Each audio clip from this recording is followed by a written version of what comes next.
So in the previous session, we have seen the construction and operation of a MOSFET. MOSFET in the sense we have seen both E MOSFET and D MOSFET, both N channel and P channel things. Today we will see the characteristics and some parameters of MOSFETs. So as you know, when it comes to the transistors characteristics, there are two types of characteristics. One is the drain characteristics, which is the plot of VDS versus ID. VDS means drain to source voltage versus the drain current ID for the constant values of VGS, that is gate to source voltage. And there is transfer characteristics, which is the plot of VGS versus ID. VGS in the sense the gate to source voltage versus the drain current for constant values of VDS. VDS is the drain to source voltage. We have seen similar things in the case of JFET also. Now we will see in case of MOSFET how the drain characteristics and transfer characteristics will be. Now when we see the drain and transfer characteristics, we should see it separately for E MOSFET and D MOSFET. First we will look at the drain characteristics of an E MOSFET. In an E MOSFET, there is only one type of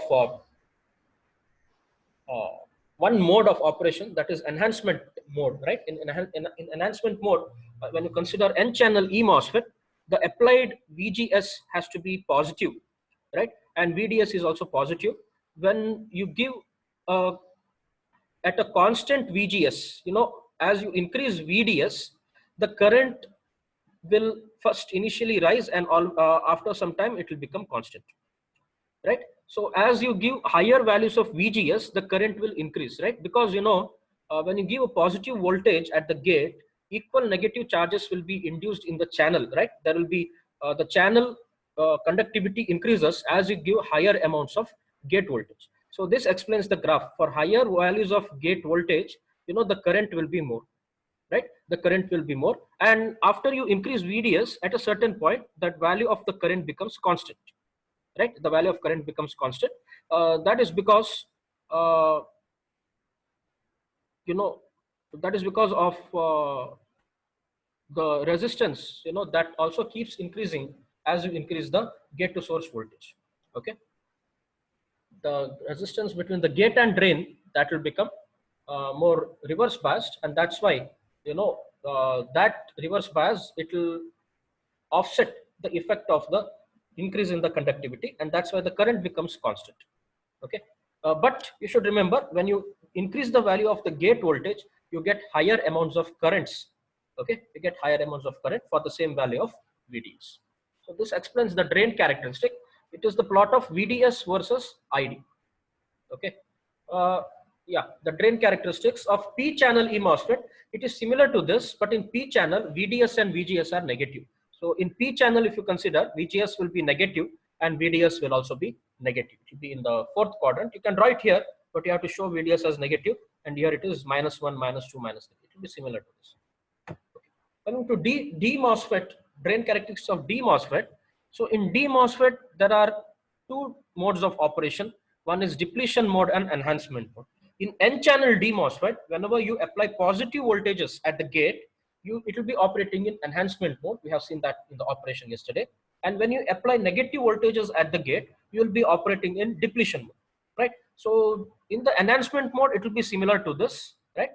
In the enhancement mode, this is at 0. More than 0 means it is positive. It will be in enhancement mode. The current, it will increase. If you give more negative voltages, the current will be decreasing. The currents will be decreasing, like it will be in depletion mode. So above this 0, when it is positive, it will be operating in enhancement mode.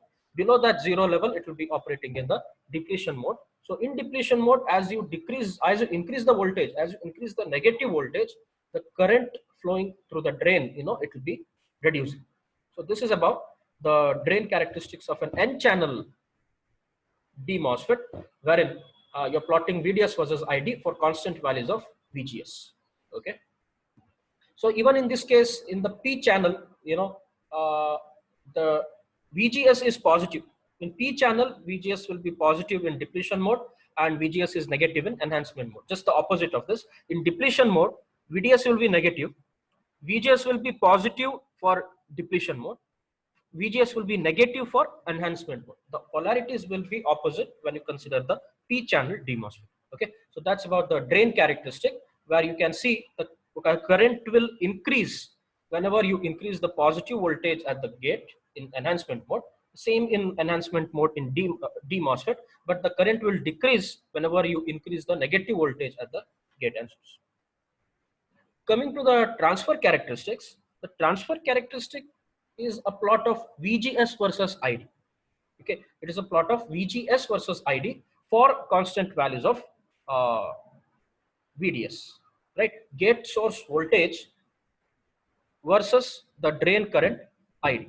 In case of E MOSFET, when you consider N-channel E MOSFET, the gate source voltage is positive. In this, what happens is, initially, we have seen the operation yesterday, initially there will be no current because there will be no channel. In E MOSFET, there will be no channel, right? But after certain charge carriers are induced, there will be a channel created, and that voltage, that voltage is called the threshold voltage. At this voltage, when the channel is established, the current starts flowing. The drain current starts flowing exponentially. Slowly, it rises exponentially. Okay, so till then it will be zero. At this VGS TH, that is VGS threshold. Sometimes we also call it VT. VT stands for threshold voltage. At that threshold voltage or VGS threshold voltage, the current starts increasing. Because till then there was no channel. Here the channel gets established and the current starts flowing. Right? This is in N channel where VGS is positive. Okay. Whereas in P channel, VGS will be negative. So we can draw it in the fourth quadrant like this. So it will be negative. So till here, VGS threshold, it will be zero. Then it starts increasing. Okay. This explains the transfer characteristics of E MOSFET, both N channel and P channel E MOSFET. Yeah. This uses only channel enhancement, only enhancement mode. Therefore, N channel requires a positive VGS, P channel requires negative VGS. We have shown it here. There is no drain current when VGS is zero. When VGS is zero, there is no drain current. It will be zero. Drain current will be zero. Therefore, E MOSFET does not have significant IDSS parameter. Just in JFET, even when VGS was zero, there was a drain current, and the current would reduce. Current would reduce as you increase the VGS, right? But here it is not the case. The drain current will be zero initially. As you increase VGS, current will increase. Okay. Also, there is ideally no drain current until VGS reaches a certain non-zero value called the threshold voltage. Till it reaches threshold voltage, the current will ideally be zero, but there might be a very small current because of minority charge carriers.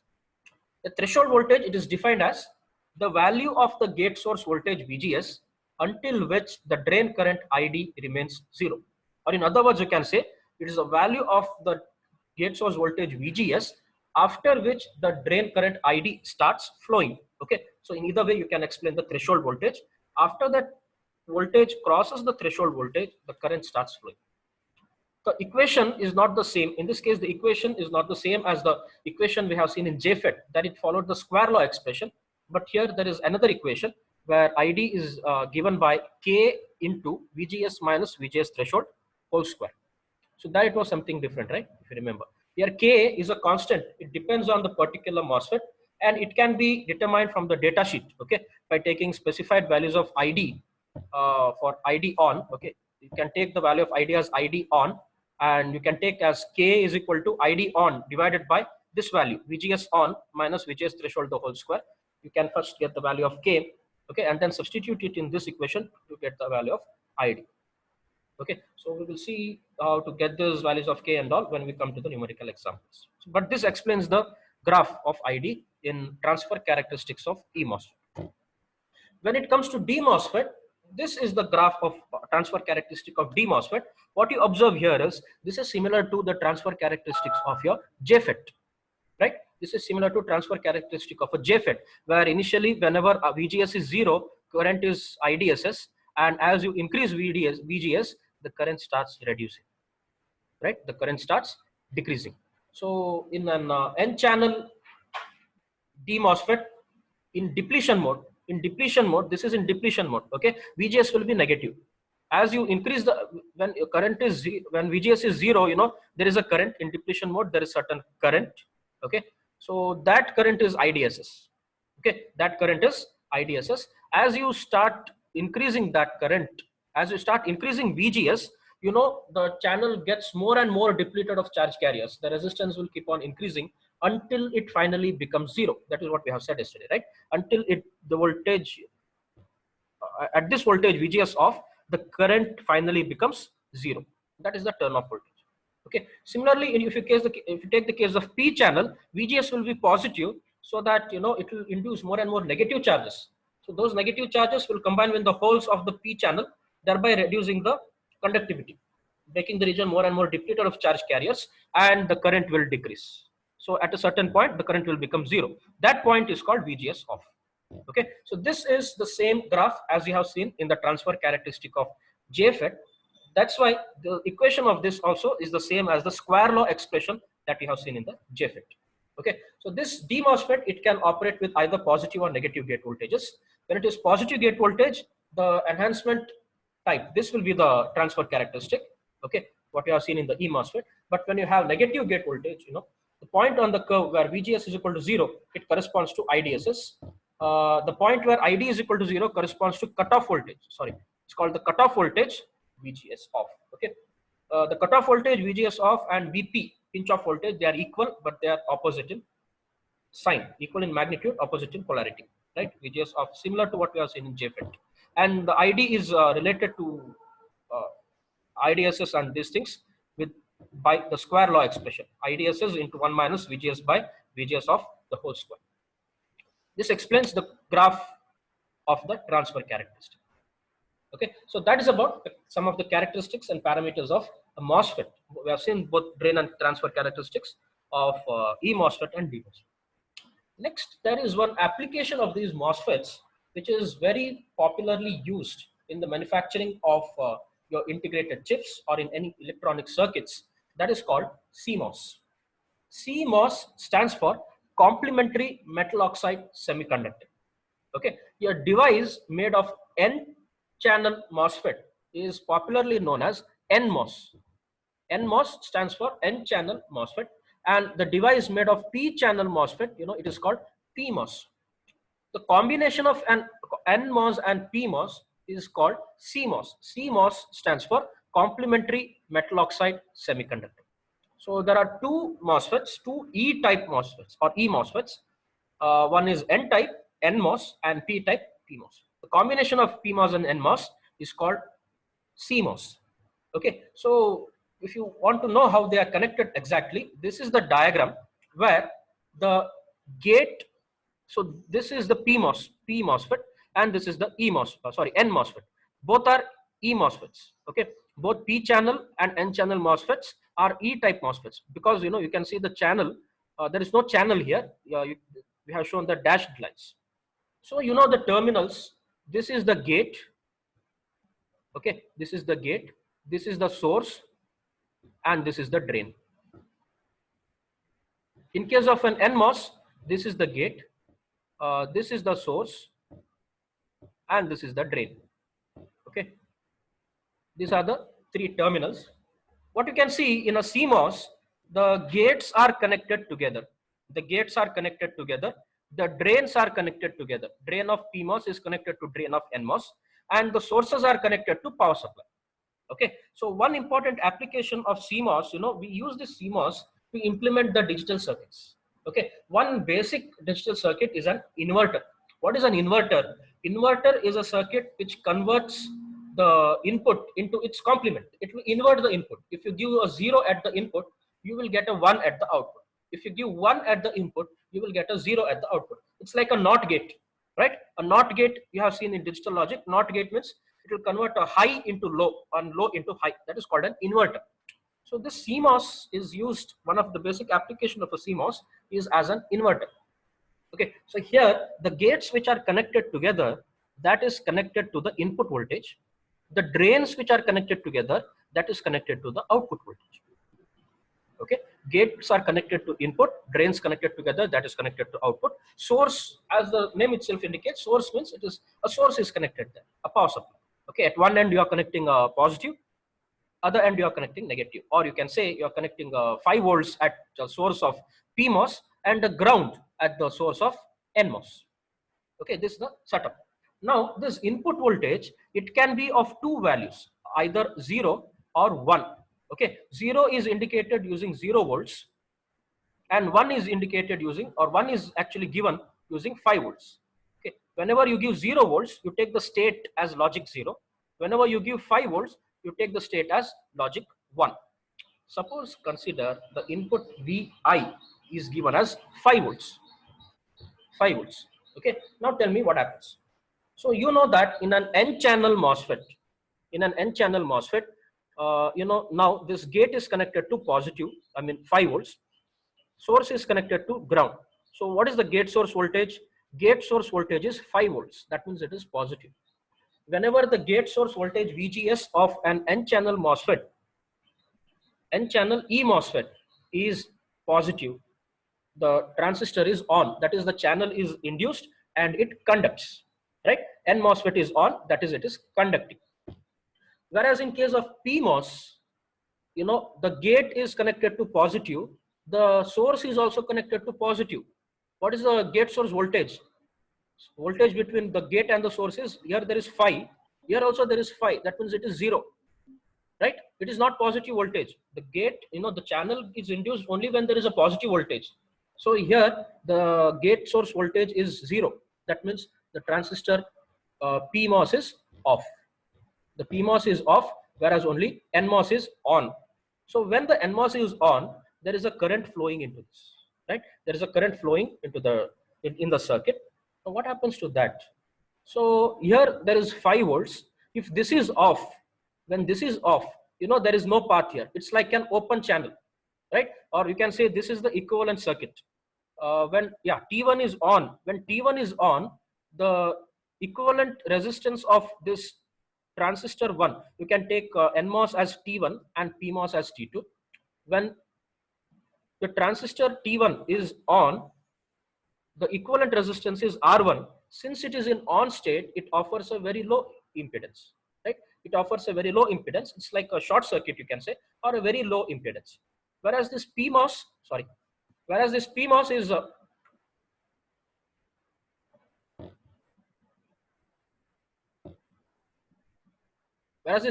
is on, whereas this PMOS is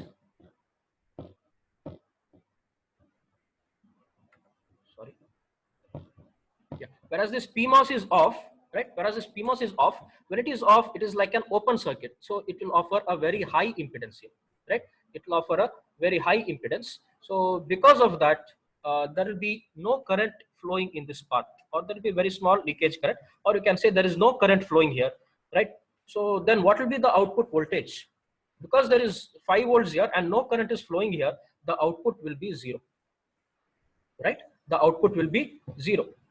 The output voltage will be 0. So when you give a 5 volts at the input, the output will be 0 volts. Now let us consider what happens when you have connected a 0 volts at the input. Okay, when you have connected a 0 volts at the input,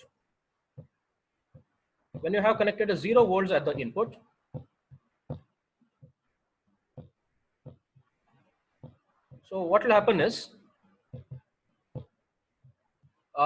if you have connected a 0 volts here, ignore this 5, we have connected a 0 volts. 0 means Vi, this gate will be at 0. The ground, the source will also be 0. So what is the gate source voltage? 0 minus 0. So this is 0. So in an N-channel MOSFET, if the gate source voltage is 0, then this is off, right? NMOS is turned off. Whereas in the P channel, this is 0. Gate is connected to 0.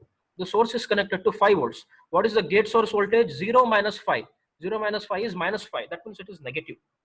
A P channel E MOSFET is turned on when the gate source voltage is negative, because the channel is induced when the applied voltage is negative, right? That means this PMOS is turned on. When it turns on, it is conducting, right? It is conducting in the sense, this is off, right? There is no current flow here, but whatever current is flowing, it will be entering the output. It will be going to the output because this is on. This will be at low resistance, this will be at high resistance. So the whatever voltage is applied, the same thing will appear at the output. That means when this is 0, V0 will be equal to 5 volts. Okay. So what we observe is, whenever you give a 0 at the input, you get output of 5 volts. That means when you give a 0 state input, you'll get a 1 state output. And when you give 5 volts at the input, you get output as 0 volts. That means when you give one state input, you will get 0 state output. So that is nothing but the operation of an inverter. When you give a high, you get a low at the output. When you give a low, you get a high at the output. Okay. So this thing, okay. Yeah, an inverter is a logic circuit that inverts the applied signal. Inverts means converting 1 to 0 and 0 to 1. That is, if the logic levels of operation are 0 volts, that is 0 state, and 5 volts, 1 state, an applied input level of 0 volt will result in an output level of 5 volts and vice versa. Right? That is what we have explained. The source terminal of PMOS, that is the transistor 2, is connected to VSS, that is equal to 5 volts, as you can see here. Whereas the source terminal of NMOS, that is transistor 1, sorry, it's not T2, T1, it is grounded. Okay, the T1 source is grounded. The two gates are connected to form the input terminal. As you can see here, two gates are connected to form the input terminal, and the two drains are connected to form the output terminal. Two drains are connected to form the output terminal. Operation is, we can divide the operation into two steps. One is while giving VI, that is the input voltage, as 5 volts. When input is 5 volts, VGS2 is VI minus VSS, right? VGS2 is VI minus VSS, that is 5 minus 5, that is 0. If it is 0, that means the transistor T2 is non-conducting or it is off, and it offers very high resistance R2 and draws only leakage current. Whereas VGS1 is VI minus 0, right? VGS1 is VI minus 0, that is 5 minus 0, that is 5, which is greater than its threshold voltage. So T1 is conducting and it offers a very low resistance. So the equivalent circuit is like this. From the equivalent circuit, you can write the output voltage is across the resistance R1, right? So it is R1 divided by total resistance is R1 plus R2. This is voltage divider rule, as we have seen in op-amps, right? R1 divided by R1 plus R2 into the applied voltage is VSS. Since R1 is very low, right, we can take this approximately equal to 0 volts. So when you give a very high, when you give 5 volts at the input, you get 0 volts at the output. So output is 0 volts, or you can take it as a 0 state. On the contrary, when you take the input voltage as 0 volts, VGS2 will be VI minus VSS, same, VI minus VSS, but VI is 0. 0 minus 5 is minus 5. So, right, minus 5, that means T2 is conducting. In a PMOS, when the VGS is negative, it is conducting, it offers very low resistance R2. Whereas VGS1 is VI minus 0. VI is 0. If this is 0, this will be VGS1 will be 0. If it is 0, that means it is not conducting or it is in off state. So it offers a very high resistance R1. So if it offers a very high resistance R1, then this equation, this will be very high, right? So R1 and R2 will be very low. So R1 by R1 plus R2 will be approximately equal to 1, right? If R2 is very low and R1 is very high, you can take this R1 plus R2 as approximately R1. R1 by R1 is approximately 1, right? So into VSS, that will be VSS, the applied voltage is 5. So what you observe is when the input is 5, output is 0. When the input is 0, output is 5. So one state input produces a 0 state output, whereas a 0 state input produces a 1 state output. So it acts as an inverter. So what you observe is in any of the output states, only one transistor is turned on, right? So in the first case, when you give 5 volts as the input, NMOS is turned on, whereas PMOS is off. When you give 0 volts as the input, PMOS is turned on, whereas NMOS is off. That means only one transistor is turned on. Okay. As the transistors are series connected, they are connected in series. No current is drawn from the battery source in either of the two states. Okay. Current is drawn from the battery only during state transitions. When you change the state from 0 to 5 and 5 to 0, only then the current is drawn from the battery. So CMOS circuits, they draw extremely low power from the battery. That's why their energy consumption is very small. So they can be used in battery operated devices. Okay. So this makes CMOS a popular choice for digital applications. The advantages of this CMOS, if it is asked, you can explain. The drain current is very low and it flows mainly during transition from one state to the other. That is, while you make it from 0 to 1 and 1 to 0, only then the drain current flows, it is very low. The power drawn in steady state is extremely low, right? Power drawn is also low because only one transistor will be on at any time, and that's why energy consumption is also very small. Apart from this, it has got other advantages, like it is It has got very high input impedance and also very fast switching speeds. Okay, the switching between 0 and 1, it is very fast. Okay, so these are the advantages of a CMOS, which is used in many digital circuits. Okay, with this, we have completed the part of field effect transistors. We have seen JFET and MOSFET, the construction and operation, and also the characteristics and different parameters, and also one example of CMOS, an application of CMOS as a CMOS inverter. Okay, we have seen it along with the circuit diagram and certain advantages. In the next class, we will solve some of the numerical examples on JFET and MOSFET. Okay, and then we will proceed to the remaining part of the module that we have.